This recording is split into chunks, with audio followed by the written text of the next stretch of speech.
Hey guys, welcome back to the channel, and today I'm going to be showing you how to create a video production contract.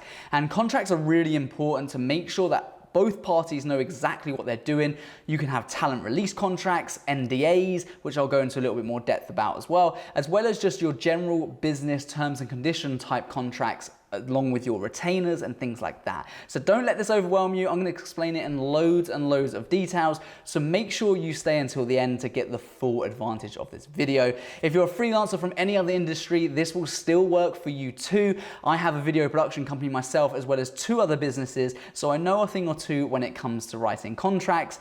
I must say though, I'm not a lawyer. So if you are really paranoid and you want to go and get this stuff checked out, then by all means, go and pay a lawyer a couple of £1,000 to do so. But contracts don't need to be overcomplicated. I'm sure you've read many contracts in your life and you think, I don't understand most of this stuff, and you don't need to create something that's super complex. And I'm going to show you exactly what works for us, things that we're using right here in the studio today. So without further ado, let's jump over to the computer and I'll get straight into it.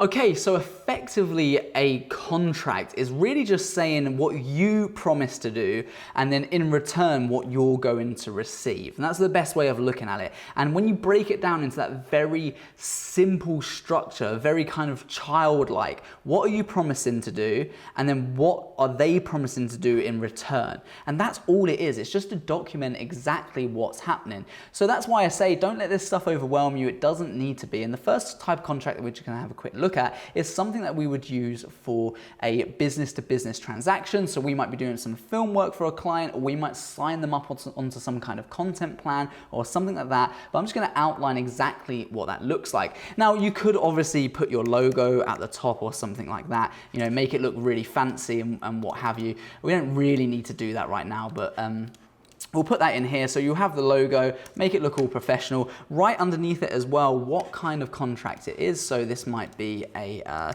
business services contract. And then you can put in a nice little break line or something like that. Just make it look professional. You know, if anyone's getting a contract and it looks unprofessional, what do you think, what impact do you think that that will have on the business you're sending it to? Are you going to sign a contract that doesn't look like it's from a legit company? No, exactly. So you want to make sure this does look nice. There is definitely some importance to that as well. For the purpose of this video, I'm obviously just going to do something like this that just makes it look pretty simple. Give you some loose template. You can put your own style on it. Then you would do something called like a preamble or just some kind of outline. So you can, first thing you definitely want to know is contract period. One of my biggest tips is just to brain dump. Don't worry about piecing this stuff together really nicely at the start. A lot of the time it's bullet points anyway, but just note down all the things that you need to expand on. So first is contract period. When are we looking to do it from? And then when are we doing it to? So, or in other terms, we would say expires and start date, okay? And then we always make sure it's written out in full, so there's certainly no issues with it. So let's just put 12th June 2021, and then let's say, for instance, 12th June 2022. Great, so it's a year-long contract period. There we go, everyone can see exactly when it's running to. Okay, so next up, we need to know who it's going from and who it's going to. And again, we can reorder this after. So we would say something like, the following is a, let's take this. This is from one of our other contracts. So the following is a 12-month agreement between your name, your business name, and the client's name referred to in this contract as client. We would often detail their address there as well, just so it's completely clear who we're referring to at all times. And then we do this because it makes it easier. It makes it easier to show if they're referred to as client throughout the document. We don't need to change everything every single time. So once you've got this template, you can use it to exactly what you need. So then we're looking at what are the objectives of this agreement. So of the agreement, what are you looking to achieve? This is the thing where it's like, what's the purpose? Why are you doing this contract in the first place? So we would put something like the objective of this contract is to outline the obligations of, or for both in the framework of a video production project,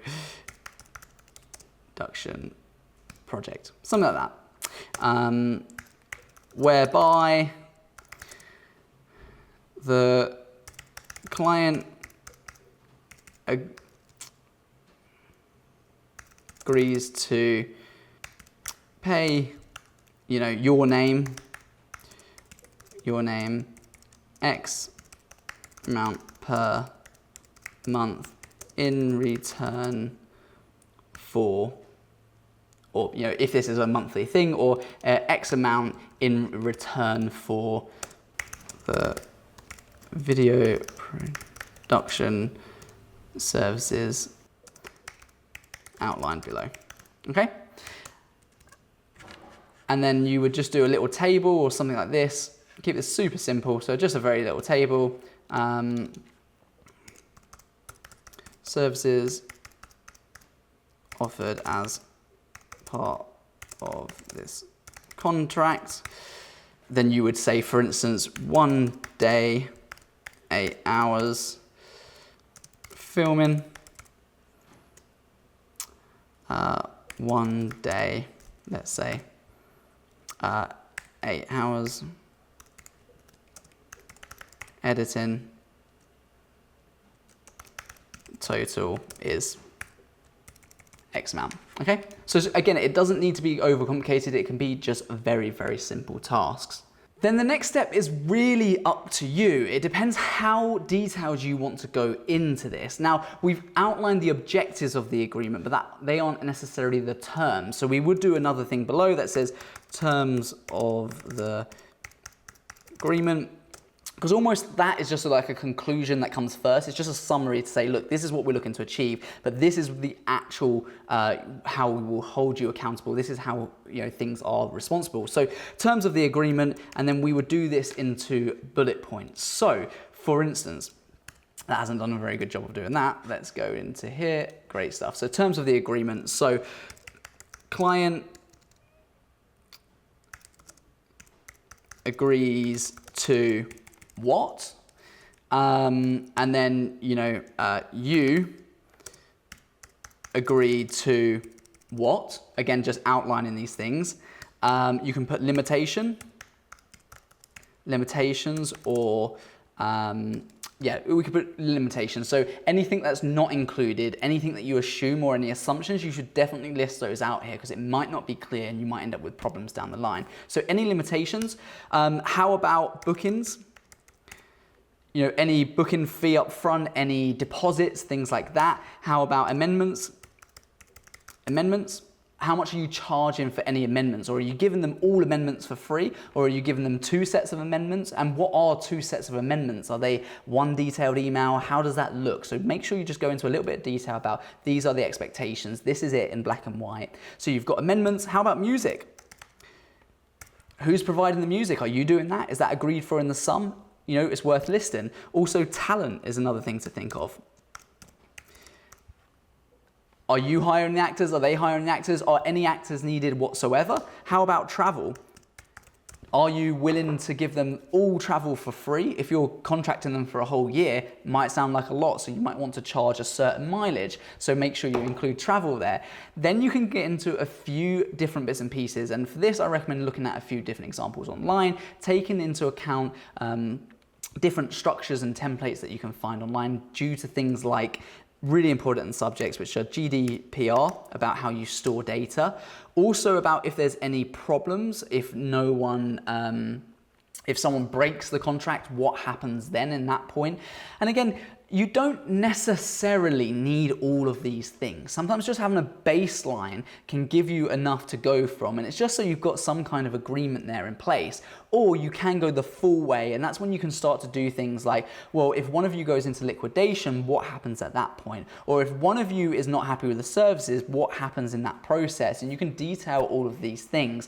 But I'll leave that for you to decide what you want to do. I don't think you need to overwhelm yourselves, especially if you're just starting out. This gives you a really good basis of what you need to talk about. Travel. Are you doing travel? Yes or no? Just very short sentences. Travel is charged, how could I help if I could spell today or any day, charged at, 45p per mile,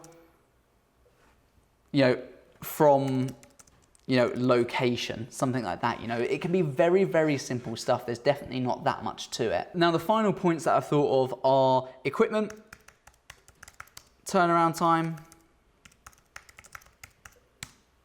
and cancellation. Great stuff. They're also things that you're going to want to cover, especially if they've said that the project deadline is this date. What happens if you don't meet that, or are you agreeing to that? Or even if you're contracting a freelancer to do this as well. And I'll show you very quickly how you can adapt this to so many different scenarios. Effectively, at the very bottom, you're going to have something that says, I agree to, and I've read and understood this. They sign it, you countersign it, everyone's happy. There's a legal document there that explains exactly what it is you're going to do over these kind of 12 points. And again, feel free to add to it or keep it shorter if you need to. Apologies about the light in here as well. We're actually having a YouTube specific setup being made for us at the moment, which is very exciting. But because our studio is open plan, we've got natural skylights. It means that when we record these videos, sometimes it's just a pain in the backside. But you're here for the valuable information that's on screen, not necessarily about how good the video looks. Now, how you can adapt this to other circumstances, such as if you want to contract a freelancer potentially, you do exactly the same thing, but you just change the objective of the agreement to, we are hiring the production services for this particular date at this particular fee. The person that you're hiring in this term wouldn't be the client, it would be the subcontractor. The subcontractor agrees to not discuss project pay with the client. They agree to not take the client under, or work with the client within a period of time. Of course, you don't want them coming on set and then potentially taking your clients. From my experience, this has never happened. I think everyone in the creative industry is actually really nice. I don't think this happens that often, but some people feel really unsure and they might want to put this in place. But you can see how the easiest way of doing this is just document the things that come to mind and then write a very little thing about that. In this case, what do you agree to do? Well, you agree to provide the subcontractor with, £500 per day at a project total of this much. And then the subcontractor agrees to show up on time, bring their own equipment and maintain their own equipment. They agree to deliver it within the time suggested. They agree to all of these things. Everyone signs it at the end, completely happy. So there's no hidden stones where your subcontractor turns around and says, oh, here's my invoice for the mileage. And you say, well, no, sorry, I thought it was just £500 for you to do this whole project. I didn't realize I was paying you £200 to travel up to this location as well. And then that's where you get sticky situations. Whereas at least if it's in the contract, you can say, well, no, look, under travel, we said, we actually said we would pay you 45p per mile from this location, and you're invoicing me for a lot more than that, perhaps, just for a hypothetical scenario. But that's where this template works really, really well. Just get down from your head onto paper exactly the things that you want to cover, and then just write a very small bit about that. Basically, you can make it as blunt as you want as well. Don't feel worried about that. I've signed many contracts that are very cutthroat and very to the point, that say, you must do this. You must store the data for a minimum of 6 months. You must make sure that you do this, that, and the other. You cannot use this in your show reel. You cannot do this. And we still sign it because we've agreed to the work. The fee was good for that project, or we were happy to do it, or, we just understand that for a lot of the time it's paperwork. And although you do need to be aware that these are legally contractual, they legally bind you into these contracts, most of the time, they only come to light if there's a real issue.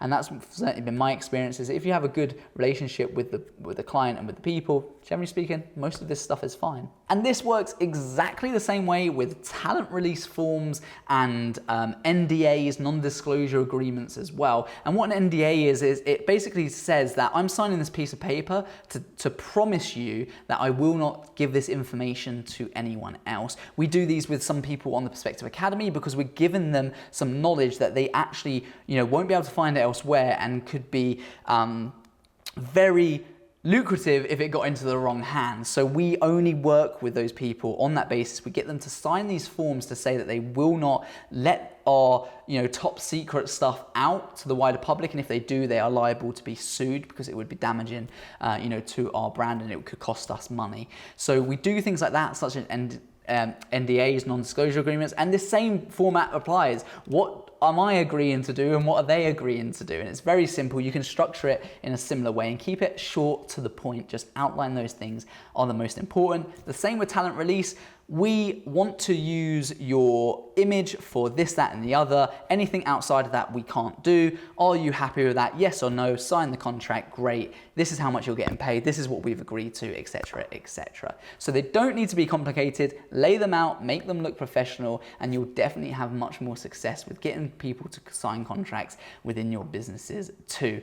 If you are interested about more of the business side of video production or the creative industry, then make sure you spend some time to check out the Perspective Academy. I've got a free training right now that I'll link in the description below, and that provides you with so much valuable information about how to scale your business, use systems like regular content plans to create predictable and consistent cash flows within your business, so you know that you've got work coming in every single month, month after month, year after year, and that you don't actually have to always be worried about where the next job's coming from. So if that sounds like something you're interested in, check out that free training. There's tons of documents like this as well. So for instance, if you're part of the Perspective Academy, you can go into your downloads folder and there is tons of stuff here, over 70 downloads for you to look at, everything from contracts, call sheets, consent forms, internal use things, objection formulas, processes, sales, project management, product margins, lead generation, all of these kind of things that will be immensely useful to you. So if you don't like creating contracts,